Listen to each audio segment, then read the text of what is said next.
Halo semua, kembali lagi di channel GPR Seiko.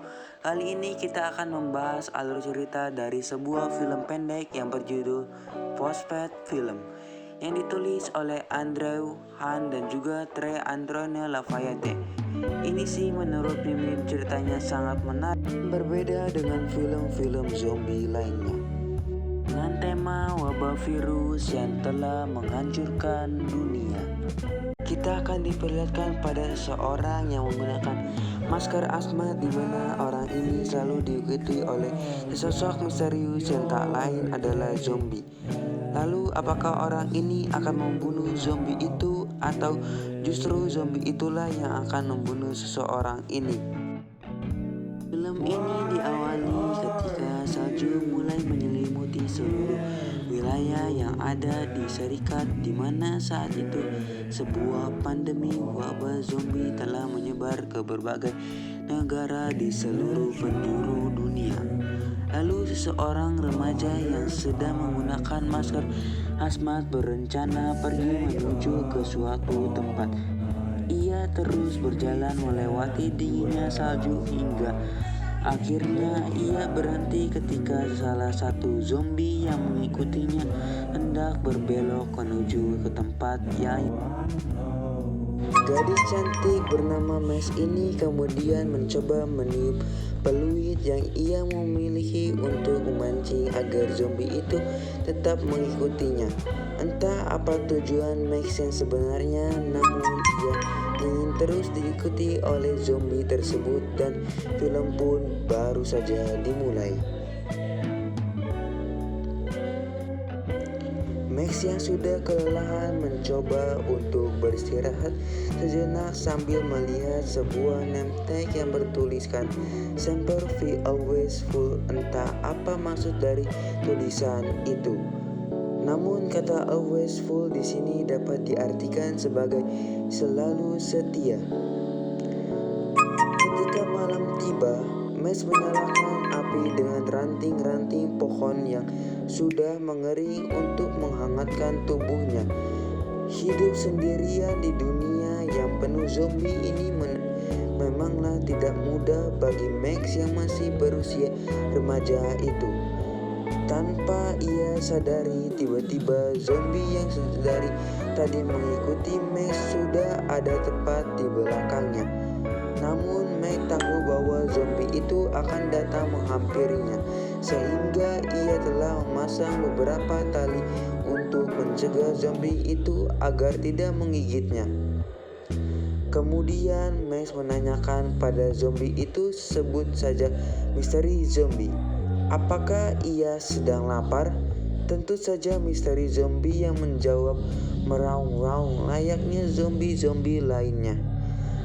Lalu Max mencoba melemparkan sebuah sosis pada misteri zombie. Namun ia sama sekali tidak merespon hal itu. Max kembali melemparkan sosis itu beberapa kali hingga akhirnya ia memberitahu istri zombie bahwa sosis itu adalah makanan enak, sementara dirinya bukanlah makanan dan kemungkinan besar rasanya juga tak enak. Tapi Mr. Zombie lebih tertarik pada daging Max daripada sosis yang merupakan makanan enak tersebut. Akhirnya Max sadar bahwa ia tak bisa merubah sifat alami yang dimiliki oleh zombie. Kebesokan harinya datang seorang yang Jogja menggunakan masker hazmat, namun sepertinya orang ini merupakan seorang penjaga di wilayah itu karena ia membawa sebuah senjata laras panjang. Max ingin melewati tempat itu, namun ia tak bisa membiarkan penjaga menembak Mr. Zombie sehingga Max terpaksa mencari jalan lain agar ia dan Mr. Zombie bisa sampai di tempat tujuan dengan selamat. Kemudian Max berlari ke arah hutan sambil mengajak Mr. Zombie agar segera menjauh dari wilayah tersebut. Ketika di dalam hutan, Max tak menyadari bahwa ia sudah berlari terlalu cepat meninggalkan Mr. Zombie. ia mencoba meniupkan peluit untuk memancing Mr. Zombie, namun ia tak bisa menemukan Mr. Zombie.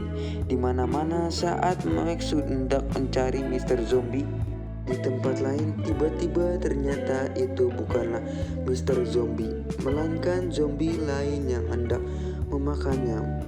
Max yang panik mencoba kabur dari sana, tetapi sayangnya zombie itu berhasil menarik kakinya saat zombie itu hendak menyerang Max. Tiba-tiba saja dari belakang sana muncul Mr. Zombie yang datang membantu Max.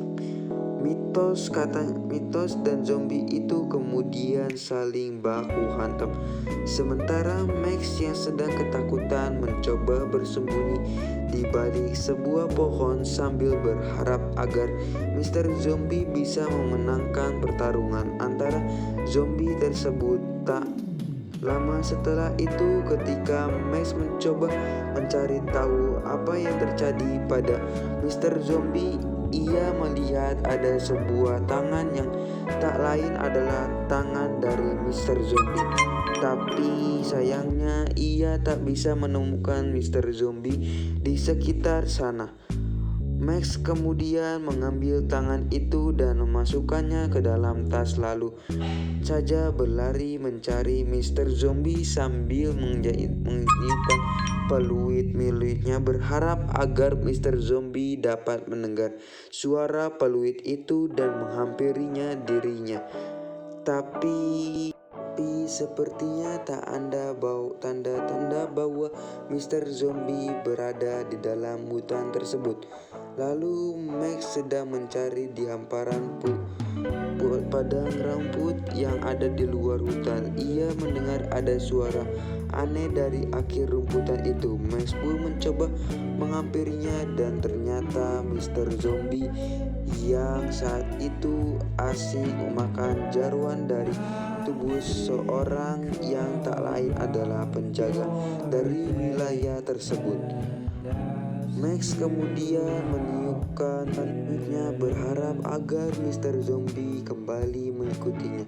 Namun tampaknya setelah pertarungan antara zombie dan kehilangan tangannya, Mr. Zombie marah pada Max dan tak mau mengikutinya lagi. Melihat hal itu, Max yang merasa kecewa akhirnya pergi dan membuang tangan Mr. Zombie sambil berjalan menjauh dari tempat itu. Memang sedih rasanya ketika Max meninggalkan Mr. Zombie, karena selama ini Mr. Zombie satu-satunya teman yang ia selalu mengikuti Max. Dan manapun ia pergi, bahkan Mr. Zombie juga telah menyelamatkan Max dari serangan zombie lainnya. Saat di tengah perjalanan, Max menyadari bahwa namtek yang selalu menempel khasnya tiba-tiba saja terjatuh. Ia kembali untuk mengambil namtek itu. Kembali menemui Mr. Zombie. Ia melukai tangannya sendiri terhadap agar Mr. Zombie mau mengikutinya lagi, karena Max sangat sedih jika Mr. Zombie tak ada di sampingnya. Tampaknya usaha Max kali ini berhasil dan Mr. Zombie pun kembali mengikuti Max lagi. Mereka berdua melakukan perjalanan yang sangat panjang melewati hutan dan padang rumput hingga akhirnya mereka sampai di sebuah kota yang mana kota itu merupakan tempat tinggal dari Max sebelum wabah zombie menyebar ke seluruh dunia. Max selalu memancing Mr. Zombie agar ia mau masuk ke dalam rumahnya. Namun saat Mr. Zombie sudah ada di dalam sana, segera berlari keluar dan mengunci pintunya. Terlihat di wajah Mr. Zombie bahwa ia sedang kebingungan mengapa Max mengurungnya di dalam rumah tersebut. Lalu saat Max meniup peluitnya, tiba-tiba muncul dua zombie dari rumah yang tak lain adalah ibu dan juga ayah dari Max. Kemudian ketika zombie itu saling menatap satu sama lain, mereka tidak berniat untuk bertahun seperti yang tidak dilakukan oleh zombie sebelumnya. Mereka justru terlihat seperti sedang mengenalkan diri mereka masing-masing. Lalu Mr. Zombie menatap ke arah Max, menandakan bahwa ia sangat berterima kasih karena telah dipertemukan dengan kedua zombie tersebut. Max pun tersenyum bahagia saat ia tahu bahwa Mr. Zombie dapat berteman akrab dengan keluarganya. Ternyata foto itu zombie yang selama ini kita kenal. Mr. Ni merupakan salah satu anggota dari Max. Max sudah berusaha sekuat tenaga untuk mengumpulkan seluruh anggota keluarganya agar ia bisa merayakan Natal bersama semua meski mereka sudah berubah menjadi zombie. Namun masih ada satu anggota keluarga yang masih hilang, yaitu seorang anak yang memakai pakaian bertuliskan Semper Fi, dan anak itu tak lain adalah adik dari Max. Lalu Max segera mengambil barang-barang miliknya dan ia pun melanjutkan perjalanan untuk mencari adiknya yang masih hilang. Max berharap agar ia dapat menemukan keberadaan adiknya sebelum Natal tiba, sehingga mereka bisa merayakan hari Natal bersama-sama. Dan film pun tamat. Oke, hai, menurut kalian gimana nih guys dalam film ini? Kita diajarkan agar selalu bersyukur karena masih memiliki keluarga yang mau merawat kita hingga kita menjadi seperti sekarang ini. Entah itu keluarga kandung, keluarga angkat, maupun keluarga yang tercipta dari orang-orang yang tidak sedara dengan kita. Mereka semua tetaplah sebuah keluarga yang tempat kita saling membagi kebahagiaan bersama-sama. Karena pada dasarnya keluarga yang baik itu dibangun dengan cinta, lalu dimulai dengan kasih sayang dan dipelihara dengan kesetiaan. Oke lah, sekian dulu untuk video kali ini. Semoga kalian semua terhibur. Jangan lupa untuk menekan tombol like dan subscribe dan nyalakan loncengnya untuk berlangganan di channel ini. Bye bye everyone.